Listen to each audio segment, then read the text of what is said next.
Hello there and welcome to the Secrets of Organ Playing podcast. I'm your host, Vidas Pinkevicius.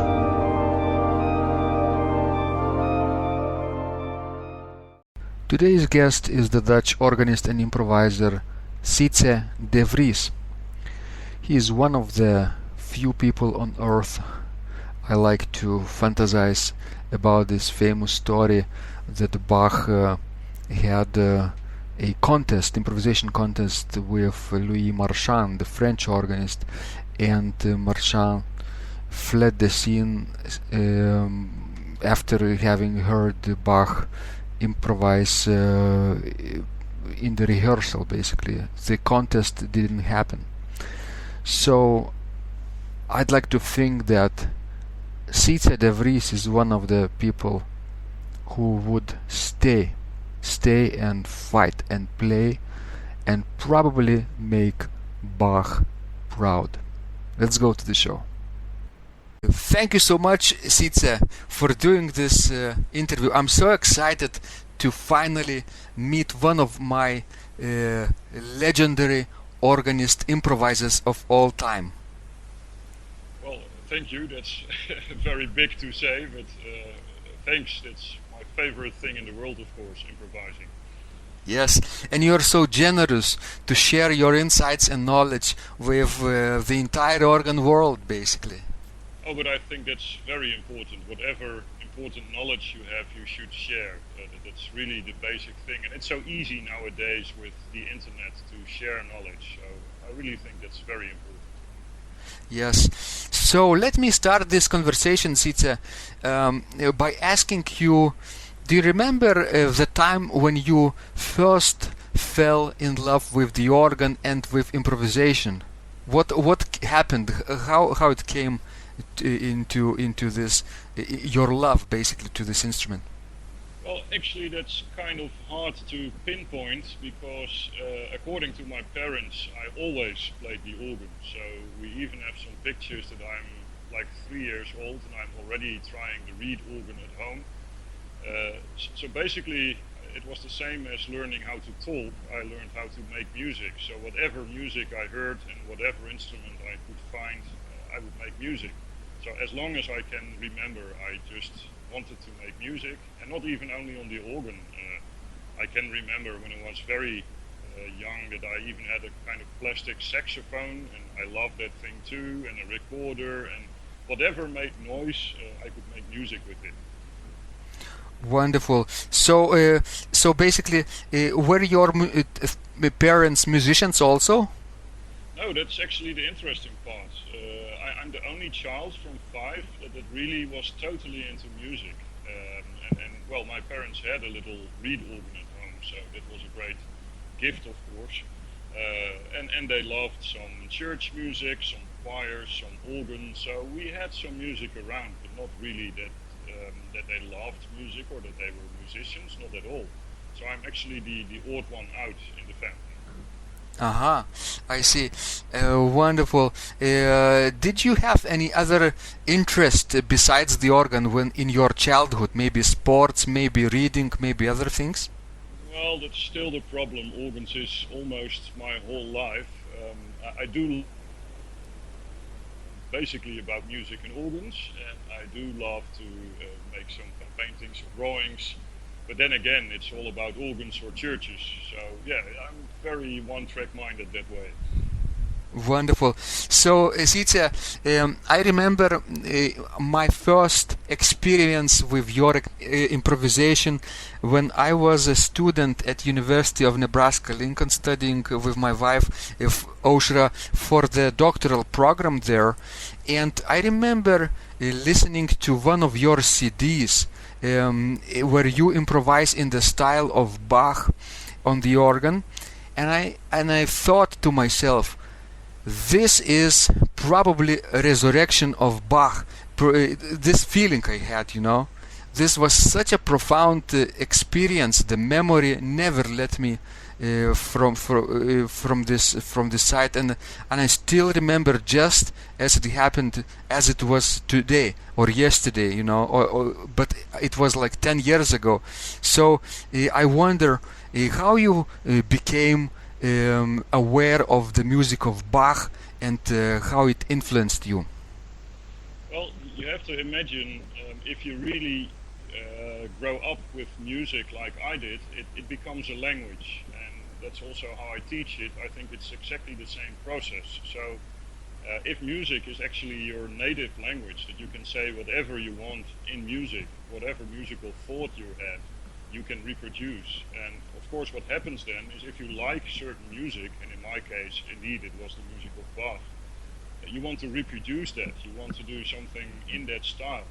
And that wasn't actually conscious in the beginning. It was just that I liked that music, and of course when I had my organ lessons I started playing music of Bach, of course starting with the 8 little preludes and fugues that are not Bach at all, and then later the Orgelbüchlein and other pieces, and whatever I learned in my organ lessons I wanted to improvise as well. So it wasn't really that conscious, it was just this effect of making music all the time, having music in your head, speaking it as your native tongue, so to speak, and then whatever I liked I wanted to do myself. I wanted to improvise in that style. That's very interesting, idea to speak about musical compositions or musical style as a language, right? As the way of communicating.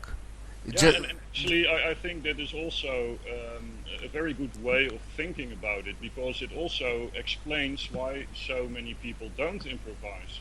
Because we have worldwide, we have an educational system that works with reading from the beginning. So your first musical lesson will be looking at a paper, looking at notes, and then you have to take some action, press a key or another instrument, and then you will hear music. But that's the wrong way around. You should start with, like a child does, it starts all with listening. Then after a while a child understands the words, then you start repeating those words, and after a while you make small sentences, and then you can speak that language. And much later you start reading and writing. And because we do it this way in music, that we start with the reading, most people will never be able to really speak the language, because they can only read it fluently even, and the level is of course very high. So technically there's no problem, but it's still like speaking Japanese from a book. You can perfectly read what it's in the book, and it sounds great, but you don't really speak Japanese. So it's a kind of crazy system that we have in music, I think, and that's also the big difference between what we do now and how it was in earlier days. That's exactly right, Sietze. People basically learn their native tongue just by listening, right, to their parents talk, to their people in their environment, right, and only later read and it all starts write. with listening, using your ears, and much later it starts with having input from the outside to learn how to read. But it all starts with listening. That's the most important thing. Mm-hmm. So you probably were listening to the great masterworks of early masters or early composers, right? And you try to emulate and assimilate their style just by listening, probably. Yeah, exactly. So I can remember from early childhood on that I listened to all kinds of recordings, very different music actually. Sometimes Bach, but it could be romantic music, very old music, whatever I could get my hands on, and I would try to imitate that on the organ. That's very true. I can, for example, it's a very funny thing. I can remember that I listened to the famous march of Mendelssohn, the wedding march of Mendelssohn, for the first time, and I really liked that piece. But it's of course all in that famous chord that's right in the beginning, the wonderful chord that makes that piece so special. And I looked for I think for days to find that chord on my little reed organ, and I was so excited when I finally got it. And once you have it and you understand it, you can use it in different pieces as well. So that's how you learn it. You listen to something, you try to imitate it, you adapt it, you understand it, and then you can use it for yourself in your own language. That's exactly right, Sietze. And with this piece, the Mendelssohn March, right? Did you also try to transpose into other keys as well? Well, that's actually the easy part. I think that's part of improvising. Once you understand the piece, it's really not important in what key you play it. So I just had some favorite keys that I wanted to play in, but I still can do that. If I know a piece pretty well, I can play it in whatever key I like, because it's all about understanding the music and not just having a kind of muscle memory that you play pieces because your fingers remember what to do. It should be in the head that you really understand the piece, and then it's really not important in what key you want to play it. Uh-huh. So you just basically have to know the piece deep inside, right? From the inside out. Well, it's again the language. If you understand all the words, all the sentences, and you know what's going on, then you can probably say it in different words as well. That's the same thing as in language again. I think you can, almost to every detail, you can adapt music to a language. It's the same process in your head. It's the same way you use your brain. So the more I study about it, the more I discover that it's exactly the same thing going on in your head. Well, that's great idea, because I think these pieces that we admire by Bach or by Buxtehude, right? The famous Stilus Fantasticus, Preludiums and Toccatas, they were probably conceived with the idea as the musical sermon, right? Taken the same rhetorical figures from that ancient Greek oratoric or Roman masters also used in their speeches, right? Yeah, definitely. It was all part of your education, that you understood, okay, I start very strong with a very beautiful big sound, making some big impressions, and then I have to have a big contrast, so something soft, maybe something with a different form. And of course, during the years, it would turn into something that really became sublime, a very perfect form. And everyone in that period, so if you were Buxtehude or Bruns or Lübeck, you would know these types of forms, and you would shape it into your own pieces with more or less the same form, but in your own language, in your own style. And that's of course pretty amazing, what kind of pieces that became. And of course, what we have on paper now is merely the perfection of those pieces, but they could improvise those pieces just on the spot all the time. That's what they did. Mm-hmm. That's right. And do you think that memory plays a big role here in improvisation as well? Definitely. It's again the same as if you deliver a speech. You must be aware of the subject you're talking about. You must have quite some knowledge about it. And during your speech, you must be perfectly clear that you understand, okay, I've just said this, so I should probably explain this now, and I shouldn't forget that I already said that, but maybe I should repeat it, or I should say it in different words. It's the same process. If you just blur out a lot of words about something, no one will understand. But if it has a very good form, and if you remember exactly what you just said and what you want to say, and it's really structured, then it becomes a very good speech. The same for music. Only a good form works, I think. Whatever style you improvise, it should have a good form. I always say, as a little joke, it should start with once upon a time, and then something very exciting happens, and it should end with and they happily lived ever after. And otherwise, it's not a good improvisation. Yeah. Yes. So I wonder, Sietze, you know, this experience with our classical training with 4-part harmony in school. I wonder if it's the right way to start improvising. Well, of course, it is an important part because harmonization is the basic thing of improvising. But I don't think you should start. Don't start with paperwork. So don't give people all kinds of harmonies that they should analyze and they should do something with. Why not just start with a beautiful melody? Because I think that's what they did in earlier days. every child knew a lot of church hymns. Well, for example, Bach, we know, of course, exactly what he learned at school. The whole Dritte Taal, the Klavierübung, consists of the songs that they sung every week in school. So those were the hymns they all knew, and from those hymns you just learned how to harmonize them. That's step one. And then from harmonizing you go to making little variations and then ending up with bigger improvisations. So what I always do is start with harmonizing, but without any paper. It should be about a melody that's really in your system. It should be part of you. And from very simple harmonizations in the beginning, you go to more complex harmonizations, and from there you develop it into real improvisations. Mm-hmm. And of course, do you encourage people who are trying to improvise also to write down their improvisations, like compositions? That can be a very good tool, just to make a form really perfect, that you understand, okay, I have to improvise in a certain meter, or if you want to improvise a fugue, it's always good to write down a few beginnings of fugues so that you really understand what is going on. But it's only a kind of training tool. It's not like that you really have to write down a lot of improvisations. I don't think that helps you, because in the end the work is done in your head, and not, well, like I always say, don't use any paper. It's all in the head. It's all your ears that you do the work, and your brain. So the less paperwork, the better it is, I think. Mm-hmm. Yes, that's definitely right.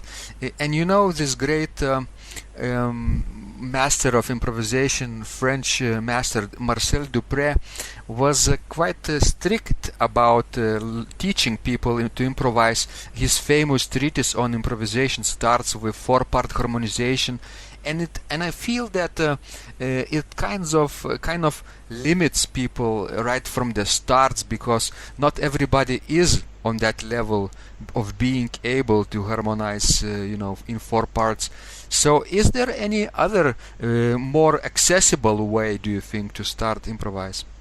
Well, I always start, and you can even do it with small children. I start with a melody. So, like I said, a hymn or just a little folk song that someone knows very well. You can even do as simple as Twinkle Twinkle Little Star or something that everyone knows. Start with playing that melody, and then with only the 1-4-5 system, so only using 3 different triads, you can harmonize it already. And that's actually something that you can learn a child 5 or 6 years old. They can already do it. In about an hour they can harmonize with only those 3 chords. So that's the beginning, I think. And then it's very important to go step by step. That's actually what I like about Dupré, that he's really very systematic. But of course you have to be systematic in a way that whatever step you add, just add something to your vocabulary, that you really understand the language, and that you go from only small words to bigger words, to small sentences, to bigger sentences.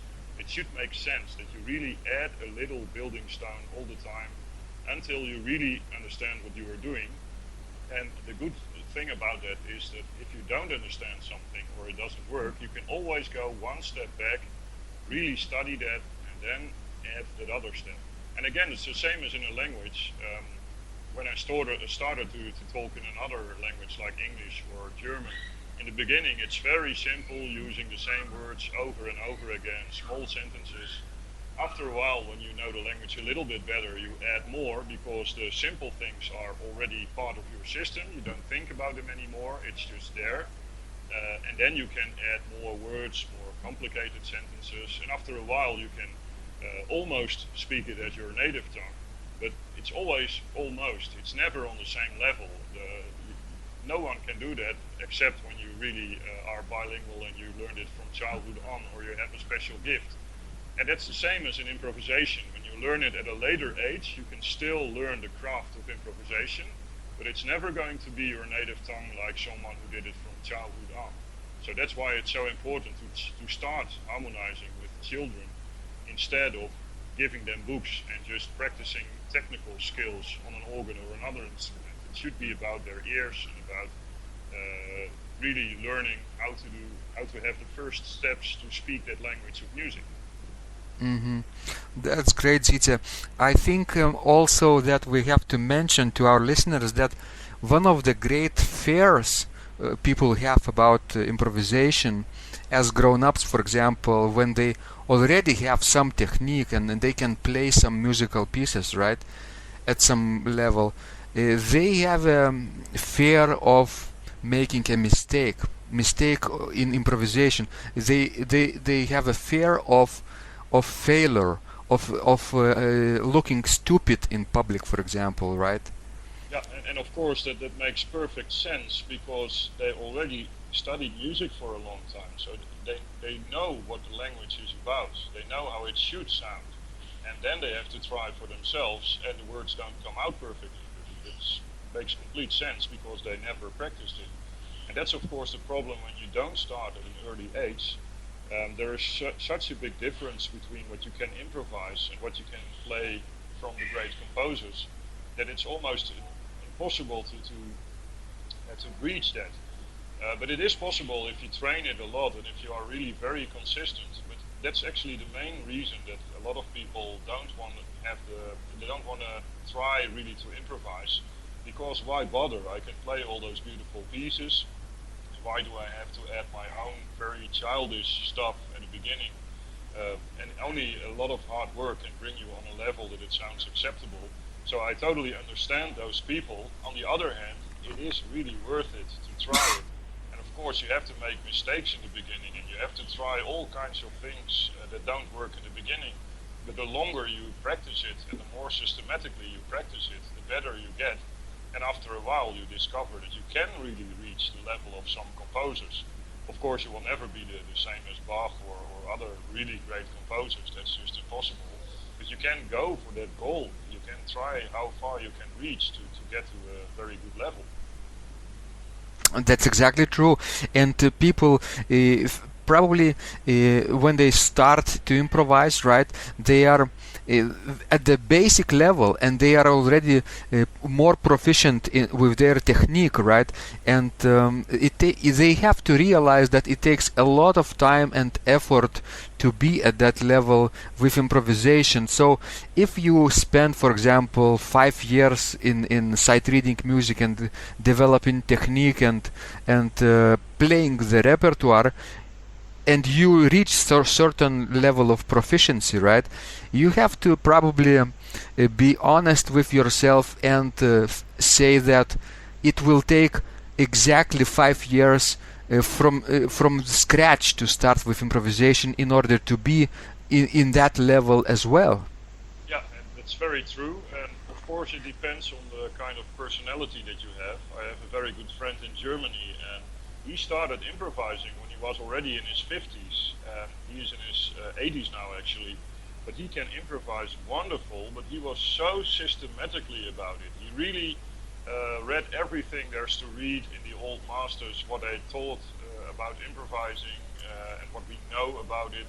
And very systematically he started with harmonization, small forms, small variations, and he wrote down a lot of that stuff, how he practiced it, so that's a great help for me as well when I teach, because he was so systematically and just practicing, and now you can just ask him to make a beautiful fugue on a little chorale or another theme, and he can do it on the spot, and it's perfect. So he is for me the living proof that whatever age you have, you can still learn it, you can learn the craft of improvisation. But of course it depends on your personality if you are able to really be that systematic about it. And of course the one thing you can't learn is being creative. So again, the same in a language. Some people, they do speak their native tongue, but they're not really great speakers. And other people, they can talk like they can talk all day, and you can ask them anything and they will have a wonderful story for you. So that's exactly the same again. This kind of how you can speak a language, how creative you are. That's different from person to person, of course. Yeah, I like your description of storytelling, right? When you make music, you're basically telling a musical story, right? And like we are today, we having this conversation totally without any script, without any memorization, just being on the spot, talking about the things that we love, right? And we are improvising. Yeah, that's today. Exactly the same process, definitely. Right.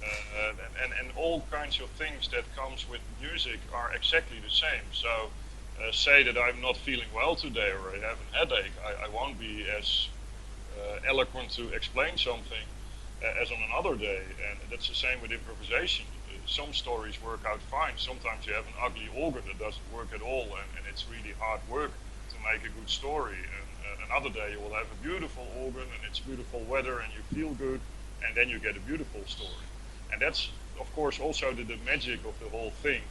It wouldn't be nice if you can explain every detail about music. There's always a kind of magic that's just part of the moment.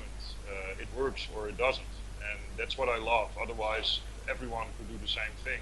And now it's always a surprise, and you always get results that you wouldn't expect or are different than you anticipated on. And that's what I love about music. It's always different, and it's indeed always a story that can end in a different way. You know what I've noticed about people, about listeners when other people improvise? The listeners really enjoy if they can understand the musical story the person, the musician, improviser creates. So, for example, if you can improvise a real story, like a fairy tale of some sort, or a or legend of some folk tradition, right? Or a biblical story, for example, and let the people either read the story in the program notes, or you even announce before your improvisation, then your listeners can really connect with you much more. Yeah, that's very true. That's my experience too. Even when you compare it to playing literature, when you play a well-known piece, a lot of people are listening for what kind of tempo is he using, which stops is he using. Hey, I know this piece a different way, and I don't like this, or oh, this is beautiful. And when you listen to improvisation, you don't know what to expect, so it's already a different attitude that you have. And then when you are listening to a story that you can really understand, and that's one of my main reasons to use church hymns to improvise on, because a lot of people know these beautiful melodies. So if you make an improvisation on them, they really can follow my story. And that's a very special feeling, even when you play an organ with a big repositive all the way at the other side of the church. You can just feel that people are listening very carefully and they really understand what is going on. So that's, for me, always a very special experience. That's right.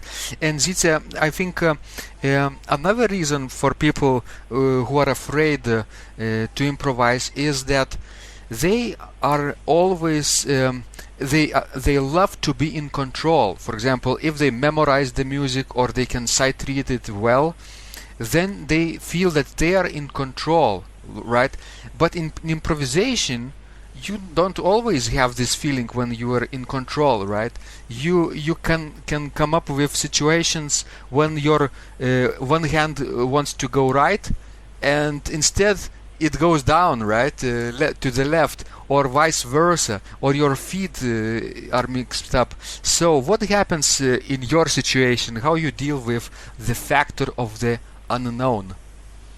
Well, actually, I must admit I'm kind of a control freak.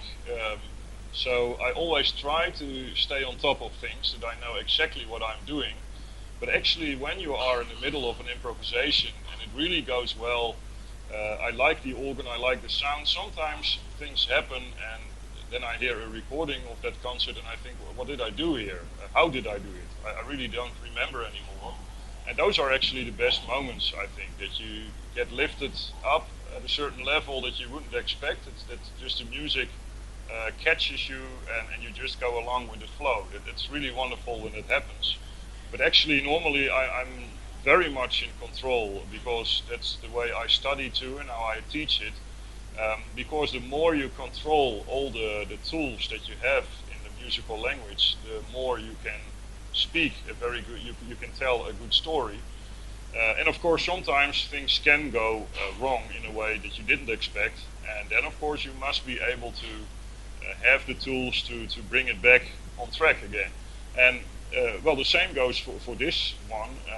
If it happens, sometimes it's in the end actually a very nice thing that happened because it wasn't meant to be, and people will hear it, especially when you improvise in an older style. You can exactly hear when things go wrong. And sometimes it works actually at a certain moment that you have a very special effect because something went wrong. But like I said, normally I'm kind of a control freak, so I really like to be on top of things, that I know exactly what's going to happen and what just happened and where I want to go, that it's very much controlled. Mm-hmm. That's very interesting idea, Sietze, because how can you be in control, for example, when you are improvising a double fugue? Well, like I said, you have to be in control of all the tools. So if you are able to make a fugue without thinking too much, so like I said with a language, if you master a lot of the words, the small sentences, the bigger sentences, the whole grammar of a language, you don't have to think about it that hard anymore. And then you can add more complicated things. You can also compare it to playing chess. When you begin playing chess, you really have to think very hard of the next move. But if you play it for a long time and you're really good at it, you can already think like 20 moves ahead. And there's even people that can play like 10 different games at the same time, and they will still remember exactly where they are at every game and which next move they are going to make. And they can even anticipate on the moves the other one is going to make. Well, and that's also part of your brain, how it works. After a while, you can just park some things in a spot on the hard drive, so to speak, and it just runs, it works, and then you can concentrate on more complex things that are directly ahead, and you can concentrate on that without things going wrong. And that kind of control is also something that you can really practice by doing it a lot and really understanding what's going on. Uh-huh. So you mentioned the similarity between this the improvisation and chess. This is so profound similarity that I also remember reading about one Roger North, English Baroque composer and theorist from the 17th century, basically in England. He wrote a treatise about the art of improvisation in England, and he also writes about the similarity of chess, the game of chess and improvisation, where he basically describes how the player who memorizes the more moves in the beginning, right, then he will be in control of the entire game.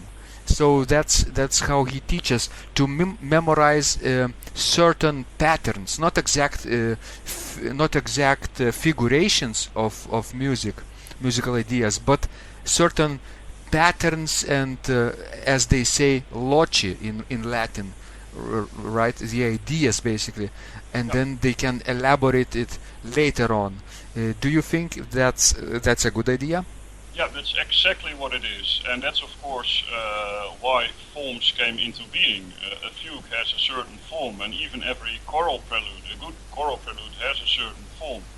So once you are aware of that and you can master different forms, and of course every composer and also every improviser has its favorite forms.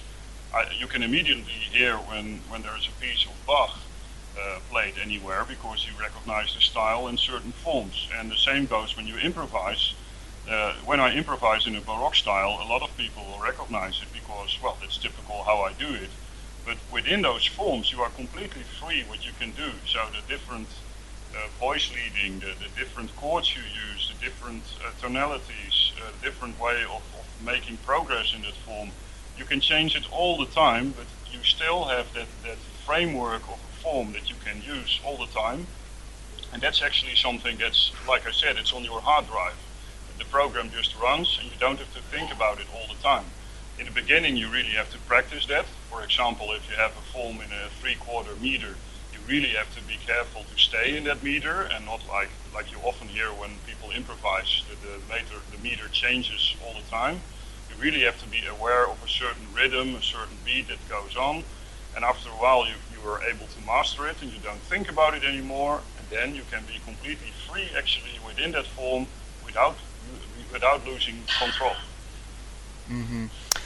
You know what I think it's very interesting about the difference of the improvisers who lived in the Baroque period and nowadays musicians, because in the Baroque period they only had this one set of rules. Basically, they had to learn one musical language. But today people want to improvise in the Baroque, in the Romantic, in the modal styles, and of various historical periods and national styles as well. They want to create their own ideas. So there are so many things to choose from and to incorporate. So I think today is more difficult to learn to improvise everything. Don't you think? Yeah, that's definitely true, and not only because of the amount of styles that we know now, but also imagine living in the days of Bach. Well, actually, if you were called Bach, if you were part of that family, you were a musician because that's what you did. And if you were called Smith, then you were a blacksmith, of course. And the same goes for baker, and you name it.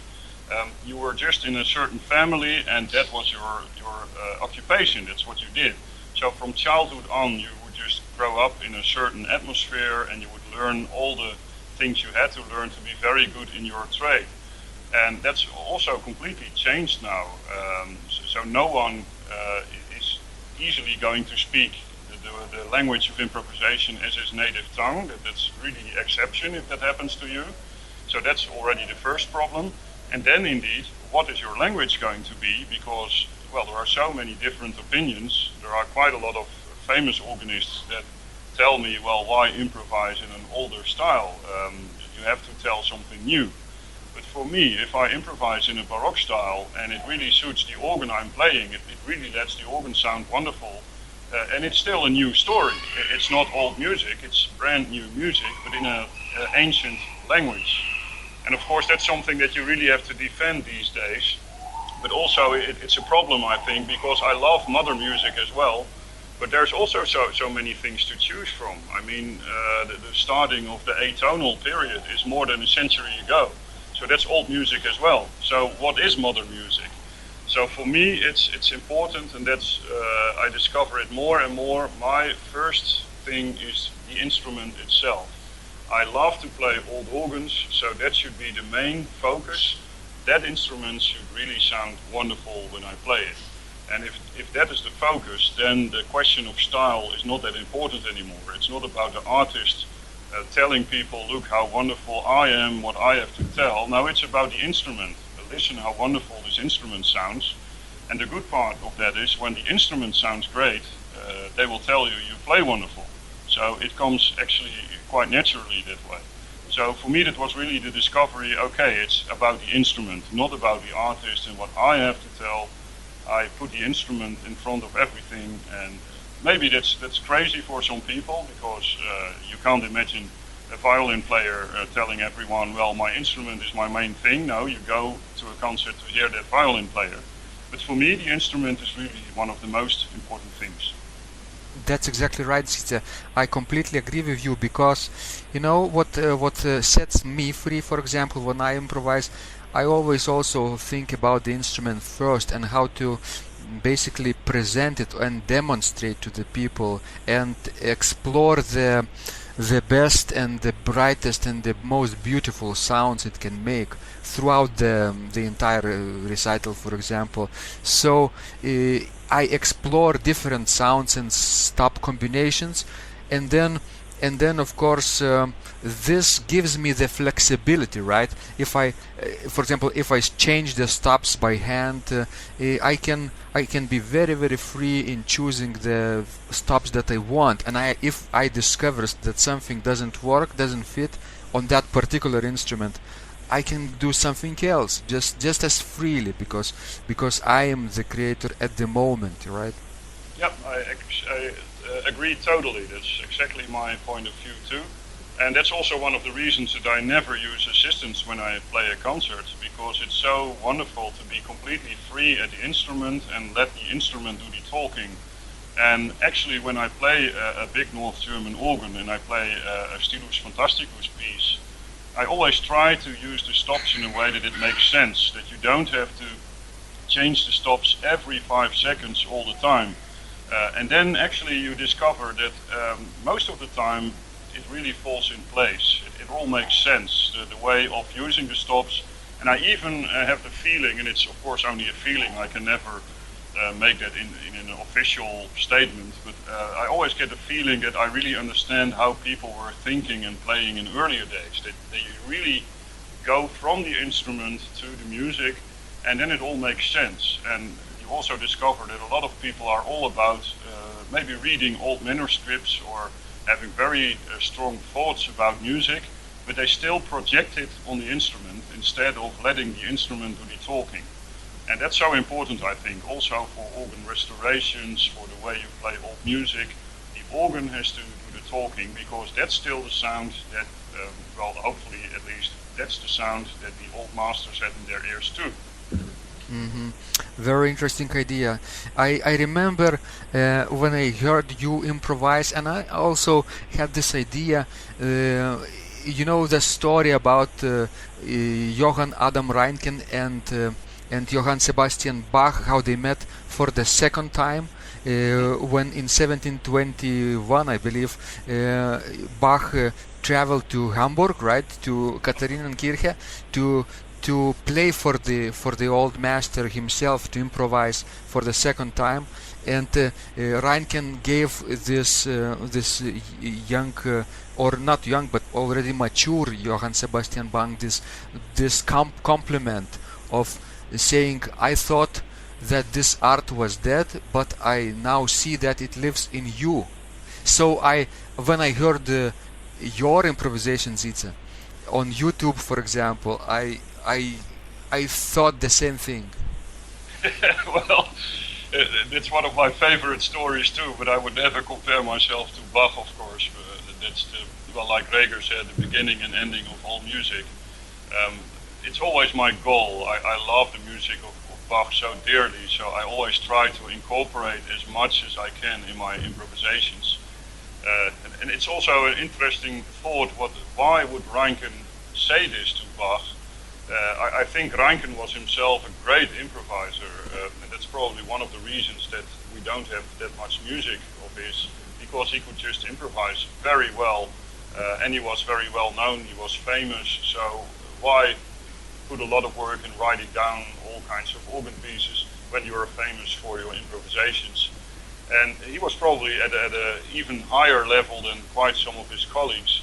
So in Bach he recognized someone that could easily get on that same level as what he did, because, well, we all know that if Bach was even remotely as good in improvising as in composing, it must have been so marvelous to hear what he was able to do on the spot. For me, that's always a big question, at what level could they improvise in those days?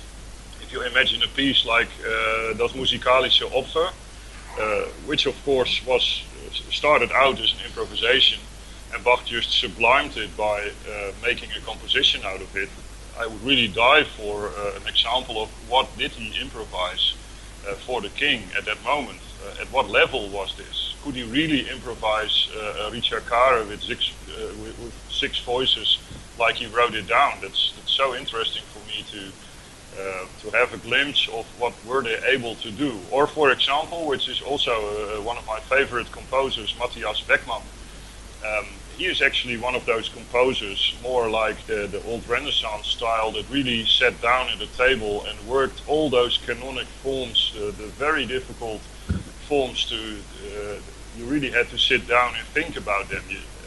But on what level could he improvise? Was it really possible to improvise canonic forms like that?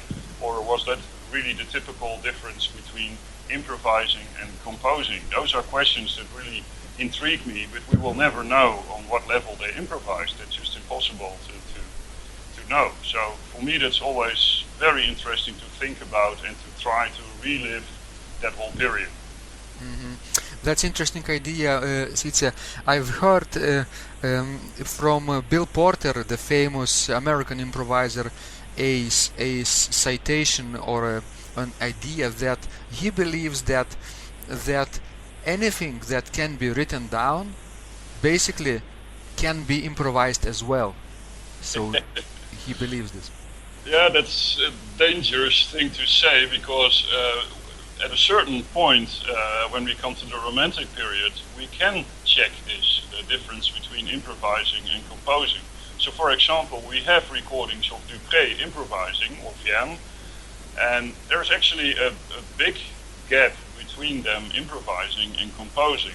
So that proves, at least in this period, that it really grew apart, because improvisation, especially Marcel Dupré, when he improvised, it's still beautiful, it's wonderful music, but the recordings we have, it's not really that complex what he does. It's actually quite easy to copy. And then when you see his compositions, that's something else. He really thought about every chord, very complex harmonies, very virtuosic stuff that you really can't improvise on the spot. So at least in that period, it really grew apart. And of course, we don't know how far it was apart in the days of Bach and Buxtehude. It was probably not exactly the same, because pieces like The Art of Fugue or Van Himmelhoog, I think those were really kind of masterpieces that they had to write down to just prove, okay, this is what you can do when you compose. But for me, it's the big question, could they also do it when they improvised? And of course, in the case of Bach, I think he could make marvelous fugues, double fugues, probably even triple fugues. But, well, if it was on the same level as his compositions, we will never know. Mm-hmm. You know, another story I like to fantasize about is, remember this duel or contest between Johann Sebastian Bach and Louis Marchand in Dresden that never basically happened because Louis Marchand got scared while hearing Bach improvise in rehearsal, in practice the day before, and he basically left Dresden, and so this duel never was completed.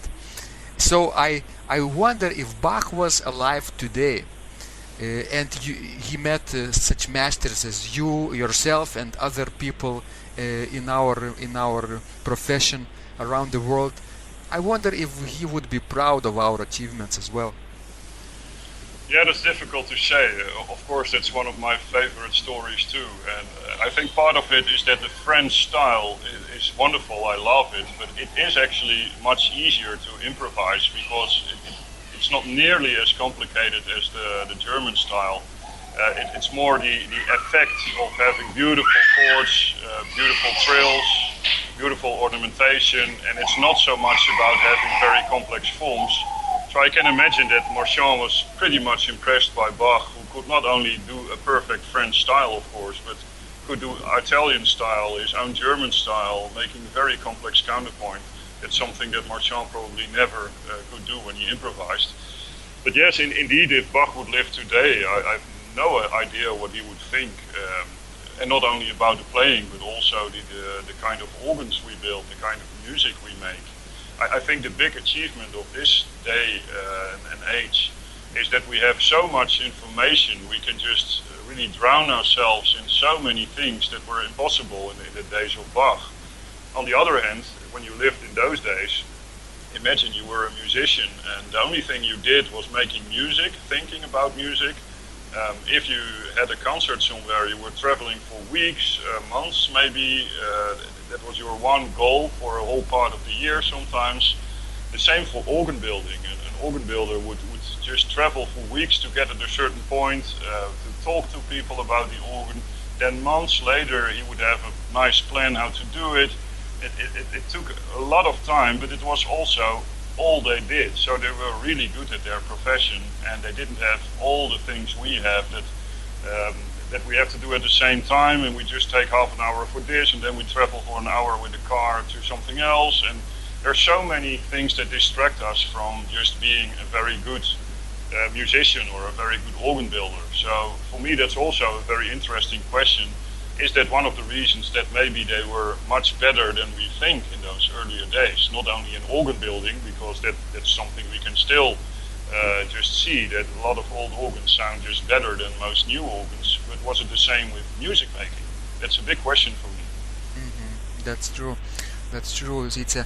And of course, when you improvise, you must have some challenges, right? Personally, I wonder if you could share some of the more difficult and troublesome things that you encounter in improvisation for yourself today. The things I always like to do when I play in Baroque style is to make it more and more perfect, so that the voice leading, the counterpoint is more and more complex and interesting.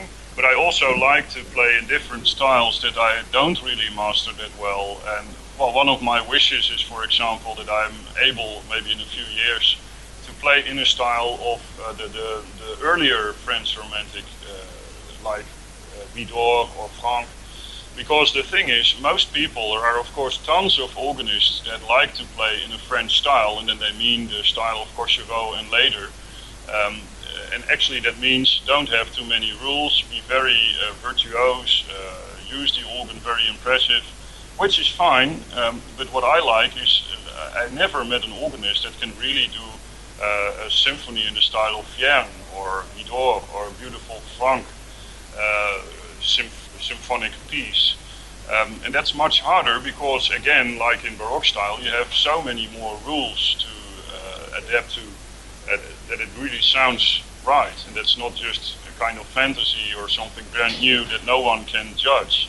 So for me, that's one of my goals that I would like to reach. I don't know if I will be able to, but that's one of the things that I really see as a challenge, to have more tricks on my sleeve, so to speak, that I can use more styles than what I do so far, because now I really like to do some late Renaissance, some Baroque, sometimes the kind of neo-Baroque thing, which is of course similar in a way because you use very strict forms again. But that whole period, the 19th and early 20th century in France, I love that music, and I would love to be able to do something in that style as well. That's a great idea to try to refresh the style of Vierne and Vidor. You know what it is? It's in literature, for example, or in movies. It's called fan fiction, because when you go to the movie, right, that you love, for example, Star Wars, right? People love Star Wars, and then later on, if they come back home and they wish they had a sequel, right, or another episode of that movie, and they create themselves Star Wars number 8 or number 11 or Star Trek or any other novel, for example. They try to have the same characters but a different setting, a different story. So what we are doing in improvisation, I think, when we are emulating these older styles, even Vierne style and even Dupré style and Langlais style, right? People who lived in the past, basically, we are sort of creating fan fiction, right? In a way. Yeah, I think that's very true, and that's also part of the success, because it's music that people love, and you create something new in that language that they love and understand. So I think that's part of the success of improvising in these styles. And of course, I really like to stretch that too, that it's important to find new ways as well. So I don't hate modern music or something, but the problem is that it's so often in a style, in a language, that a lot of people, even professional musicians, they don't really understand it. So then it's very difficult to reach people. And if you do it in older styles, not only the instrument sounds great, but you really reach people. And that's, of course, one of the main things. You have to communicate with your public. Otherwise, it's no use to make music. And what do you think about improvisers on the organ who are only improvising in their own style? They're trying to create their own ideas, not too similar to Bach, Buxtehude, or Vierne and Franck, or Reger or Hindemith, but they're trying to leave their own footprints in the universe. Well, I actually find that fascinating, as long as I, as a listener, can understand what's going on, and of course, when I can see and hear that there's really some craftsmanship added to it. For example, you just had this wonderful conversation with Hans Ola Eriksson, Yes. and he really believes this. And when he plays, it's so strong because you can just sense that he has an important story to tell, and then I really like it. But if it's only someone that is very creative with sounds, but don't really, and there's actually quite a few organists that work that way, they don't really improvise. Don't ask them to make a good harmonization of a choral, they can't do it.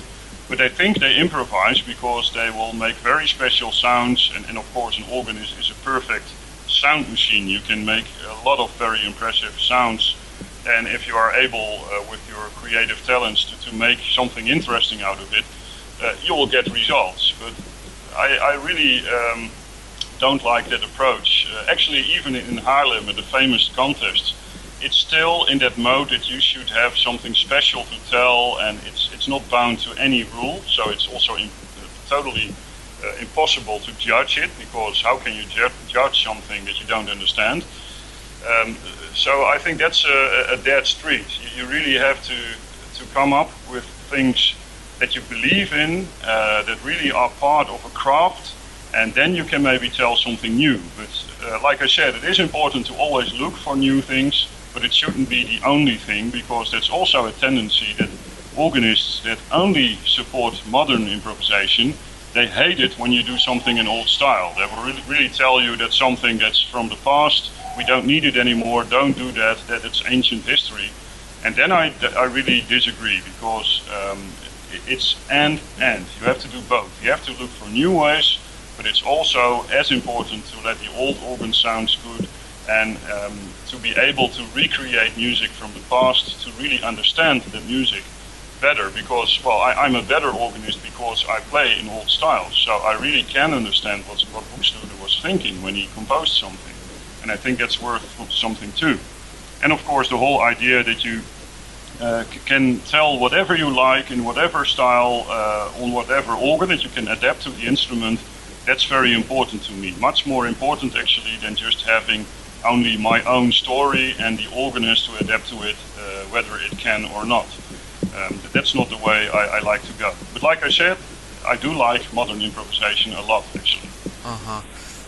When you improvise, Sietze, modern music, do you sometimes improvise on the early instruments as well, this modern style as well?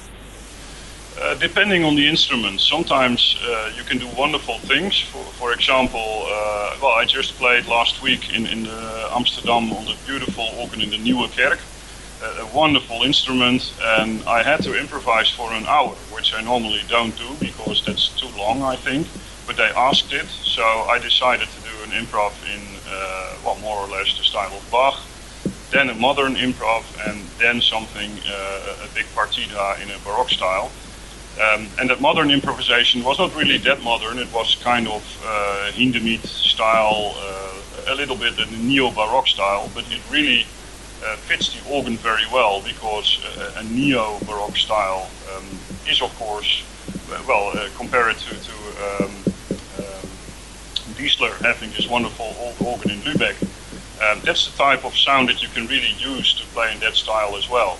But I would never go as far to really do something against the nature of the organ. So it should be a style, even when it's very modern, that you still bring out the best of the organ.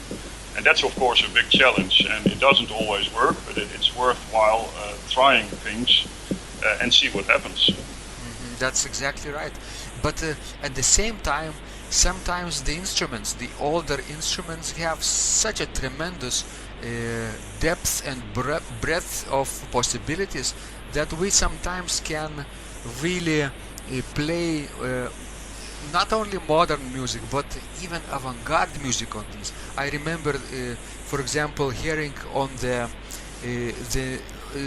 Schnitger style instrument in Gothenburg, Sweden, Örgryte New Church. Remember this big project that Goard completed in 2000? Hans Davidson performed Volumina by Georgi Ligeti.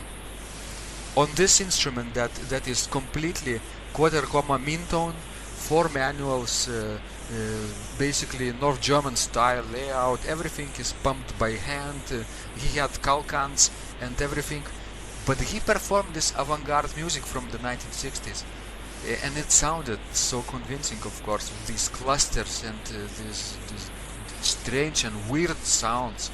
So sometimes we can venture to the world of unknown, even on the older instruments, I think, quite effectively.